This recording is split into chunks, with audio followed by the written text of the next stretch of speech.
Hello and welcome back to Music and Me 2023. If you're new here, welcome. My name's JLee.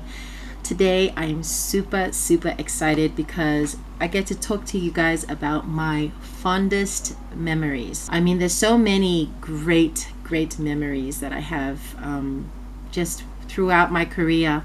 And there's a few I'll talk about today that started from when I was very young until I guess most recently.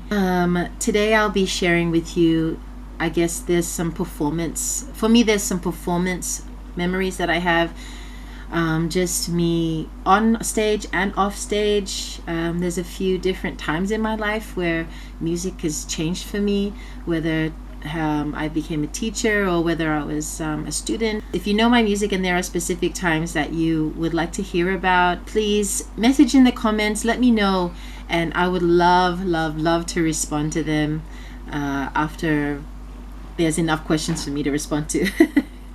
But anyway, let's get started. One of my first fondest memories is me, this is when I was living back in Papua New Guinea, Port Moresby. My fondest memories would be making up songs as a child. If you see your kid, girl or boy, walking around the house singing about the fan and how it's spinning, or the color on the back of the bug's shell, that was me as a child. I remember it. My mom remembers it. She would tell me about it and I'm like, oh my gosh, people were watching. But I would basically sing about walking into a room and whether someone was looking at me or ignoring me. If my grandma was in the kitchen, I'd sing about it. I'd sing about the fan spinning and the color on the petals of a flower. That was one of my fondest memories. I felt free. And I think a lot of it had to do with all the Disney movies that I probably was watching. I grew up watching princesses just free, singing about their love, and I didn't have a love. I probably loved my parents and my puppies, but that was pretty much it, and my sister, of course.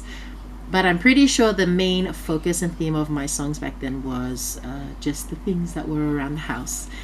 Another memory I have was the first time I started writing. Now, I'm gonna talk about my writing in another vlog, but my fondest memories in terms of my music have been me sitting at the piano or on top of my bed with the guitar. I think I've mentioned before, I'm not the greatest guitar player, but I know 4 chords, or at least enough for me to write a song. Most songs are made up of 4 chords, and just putting my heart into a song. I absolutely loved doing that. I still remember some of my first songs that I wrote. Oh my gosh, I wouldn't sing it to you now. Very embarrassing. Okay, I will tell you the title. My sister, if you're watching this, she will know. She probably knows all the words to these songs. One is called City Lights. Mind you, I lived not in a city, so I don't know, maybe I was watching movies, too many movies, but City Lights was one of them.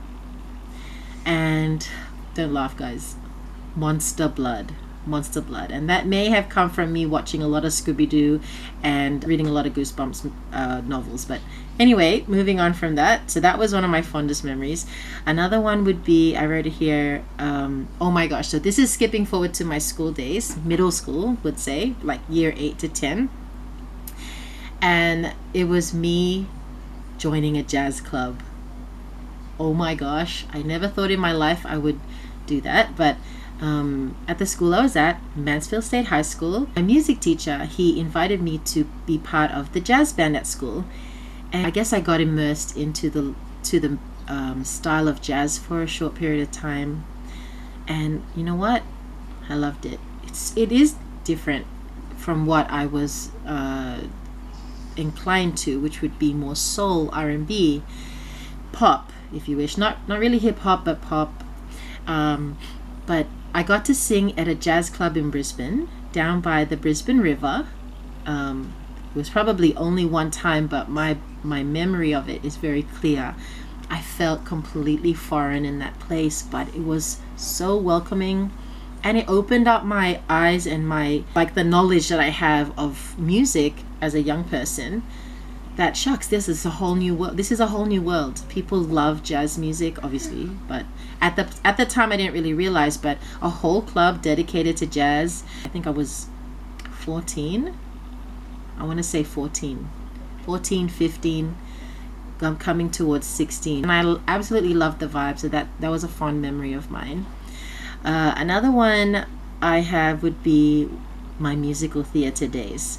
So if you're anything like me, or your kids seem to show interest in musical theater, it is so important. Or if they can even sing or play an instrument, joining in school musicals was key for me to really break out of just this mold of like one type of music, one type of singing. Musical theater gave me so much confidence, and even just not being shy to try different things. I remember it was 2 days after my husband and I got married, we had shows on. Through our engagement, we had been working on, with the church, Breakthrough Church in Brisbane, a musical that we co-wrote together and composed, choreographed. All these things happened with this team, and it was called Paradise the Musical. It won an award at the Brisbane Too High Festival, and it was just an amazing experience. But the fondest part I have of that, I played the crazy lady of the village.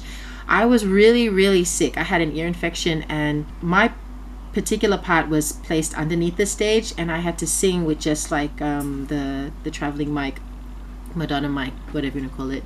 And there's parts when I had to sing and you wouldn't see me. It was just a voice, but I got to sing it live. And I was so sick, I actually couldn't hear, and I was able to do my part. But every time we did the performance, I had to come out and ask, did I even sing the right key? The notes, was I off key? Was I singing the right notes?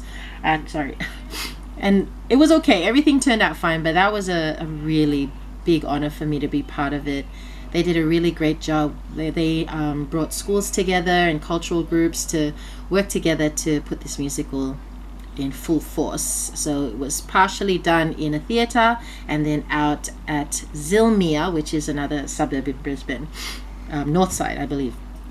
All right, another one would be, this is one of my favorite ones, and I love doing it today. I don't have as much time to do it now, unfortunately, but singing my kids to sleep. I loved singing my kids to sleep earlier in our earlier days of children, which was 3 children ago.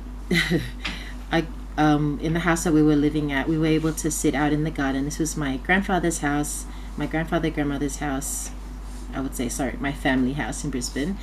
And I would sit at the back and sing to my kids under the longan tree. That's a Chinese fruit, and like a lychee. And the shade was magnificent, and sit out there on winter mornings and sing my kids to sleep in their afternoon or noon naps. And that was one of my favorite. These are one of my favorite times, because I have written quite a few songs during those times, and one day I'll make an album out of them. We'll see. Another one of my fondest memories, and this one was a long time coming. If you remember, this was the Pacific Games 2015. Oh my goodness. I felt so incredibly honored to do this. My mom had sung at the South Pacific Games. Oh, I can't even tell you what year it was. And she was just so cool. Like, I just thought, that is so cool. And I didn't think it would ever happen, but eventually it happened, and both my husband and I got to sing for the opening and subsequently the closing of the games. It was freaking incredible. Like, I can't even explain. Like, it's not so much just the crowd, like having that amount of people at the the opening ceremony. We had the athletes all around the stage. They were super pumped and excited for the days to come, and for them to join in and be part of it, that was so special. And for the closing, it wasn't as interactive, but we got to sing one of our most successful songs, Together We Can, and it was just such an honor, like, to be able to have people sing along with it and close the ceremony that way. But I think it was more, like I was saying, it wasn't just the crowd. I definitely enjoyed having all these people around. It was a square stage, 360 degrees, so we could walk around and look at everybody, and that was so cool. But for me, the biggest fondest memory would be standing in an empty stadium during the sound check and holding my baby on one hip, because it's sound check, so we do whatever we want, right? And no shoes. I had no shoes. I went up on the stage and we were just doing sound check. We're just singing through part of the song. It was amazing, like to hear the echo and to like just feel that breeze. There was nothing blocking. It was a dream come true, basically. Then I will finish with this point. Now this one is super special because I don't really get these moments as often as I did before when I was singing weekly in our praise and worship team at church. But singing praise and worship is one of my fondest memories that I have. Closing my eyes, lifting my hands, and being broken, I think, is why it's my fondest memory. Just having my heart broken every time and just crying out to God and just being vulnerable. That for me is one of my most fondest memories. And I think now, so that was then the biggest experience, was being part of a church and singing in worship. And I'm sure we'll have those experiences again. It's not really a performance, but it helps to have confidence when you're up there. Today, for me, when it comes to worship, is singing with my kids. It is an incredible feeling. It doesn't matter what we do, when we do it together, there's just something like an overwhelming love, like a big hug. I guess it's being proud of them in that moment, but knowing that they're mine and that we share that same love, being in awe of God, like at the same time. They're no longer mine, if that makes sense. They're God's children, and they're my children, but they're God's children, and we're all God's children. So singing with them in harmony, are you kidding me? What? Like, I made those? I do. I feel super proud. But when it comes to praise and worship, watching them, even if I'm not involved, these are my most fondest memories, because I feel like in those times I can go, okay, I think I did an okay job. Like, and it's not just me. I know this is like having the community that we have around us, knowing that my kids are free to like worship God and not be condemned for it, to not be killed for it, to be in a safe place and free to do what they need to do to feel close to God. All right, well, that's it for me in talking about my fondest memories. Maybe you can share with me what your fondest memories have been, whether it's with music or performing or just doing something for others. Maybe it's just one of the fondest memories you have with your kids. If you have anything like that to share, I would love to hear about your stories in the comments. So to end this, please like and share and subscribe to my channel. I would love to share my story with more people around the world, and also I'd love to get to know you guys. So thank you for joining me once again. See you next time.